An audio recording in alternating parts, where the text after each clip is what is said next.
एक बनिया था, उसके पैर में एक फोड़ा हो गया था। एक दिन बनिया दवा लगवाने जा रहा था कि रास्ते में उसे एक चील मिली। चील ने पूछा, बनिए भैया तुम्हारे पैर में क्या हो गया है? बनिया बोला, देखो ना बहन, एक फोड़ा हो गया है। फोड़ा ना तो पकता है और ना फूटता है, न जाने कैसा फोड़ा है। चील बोली, इस फोड़े को तुम्हें तुरंत फोड़ दूंगी, लेकिन इसमें से जो भी निकलेगा वह मेरा होगा। बनिया सोचने लगा कि फोड़े में से निकलेगा क्या, मवाद और पीव। उसने कहा, हाँ जो निकले सो तुम्हारा होगा, तुम एक बार मेरा यह दुख दूर तो कर दो। चील ने अपनी चोंच से फोड़े को फोड़ दिया। फूटते ही फोड़े से एक नवजात बड़ी सुंदर लड़की निकली। यह देखकर बनिया आश्चर्यचकित हो गया। इतनी सुंदर लड़की को देखकर बनिया के मन में लालच आ गया। बनिया ने बहुत चाहा कि इस लड़की को चील को ना दे, लेकिन करता क्या, चील को जबान जो दे चुका था। आखिर दुखी दिल से बनिया ने लड़की चील को सौंप दिया। चील नवजात लड़की को आसमान में लेकर जा उड़ी। मिलों दूर उड़ने के बाद चील उस लड़की को अपने बड़े से घोंसले में ले जाकर रखा। चील ने उस लड़की को खाने के बजाय उसे पालने का निश्चय किया, जिस कारण से उसका नाम रंभा रखा। चील माँ उसके लिए रोज नई नई चीजें लाती और उसे खिलाती पिलाती।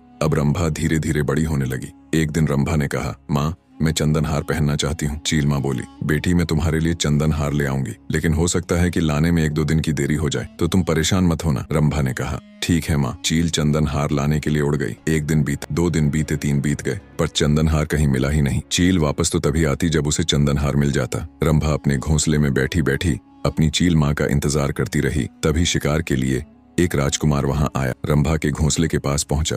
रंभा को देख देखकर बहुत ही खुश हो गया। वह उसे अपने महल में ले आया। चौथा दिन निकला और चील माँ चंदन हार लेकर लौटी, लेकिन उसने देखा रंभा घोंसले में नहीं है। चील सोचने लगी, रंभा कहाँ गई होगी। उसने बहुत आवाज लगाई पर रंभा नहीं आई। चील रोने लगी, खूब रोई, फूट फूट कर रोती रही। चील माँ का रो रो कर बुरा हाल हो गया, पर रंभा आए तो कहाँ से आए। वह तो राजा के महल में राजकुमार के साथ खेलती खाती और मौज करती थी। चील रो रो कर थक गई। तब वह चल पड़ी अपनी जान से प्यारी बच्ची रंभा को खोजने। हर घर के छप्पर पर बैठती और कहती थी, मेरी रूपवती बेटी को कौन चुरा कर ले आया है। कहते हुए रोने लगती। थक हार कर खोजते हुए वह उस नगर में पहुंची जहाँ रंभा रहती थी। वह राजमहल की खिड़की पर बैठकर बोलने लगी, मेरी रूपवती बेटी को कौन चुरा लाया है। रंभा झूले पर बैठी झूल रही थी। उसके कान में चील की आवाज पहुंची। वह दासी से बोली, जरा सुनो ये कौन बोल रहा है। इतने में चील फिर से उन्हीं शब्दों को दोहरा दिया। रंभा ने कहा, अरे ये तो मेरी माँ बोल रही है। दासी बोली, रानी जी ये आवाज आपकी माँ की नहीं है, बल्कि महल की खिड़की पर बैठी चील की आवाज है। रंभा ने कहा, सचमुच चील ही मेरी माँ है, इसे यहाँ ले आओ। सिपाही खिड़की के पास गया और वहाँ बैठी चील को पकड़कर महल में ले आया। अपनी बेटी को देखकर चील बहुत खुश हो गई। रंभा ने चील के लिए एक पिंजरा बनवाया और उसमें उसे रखा। राजकुमार ने रंभा से धूमधाम से ब्याह कर लिया। सभी खुशी खुशी जीवन जीने लगे।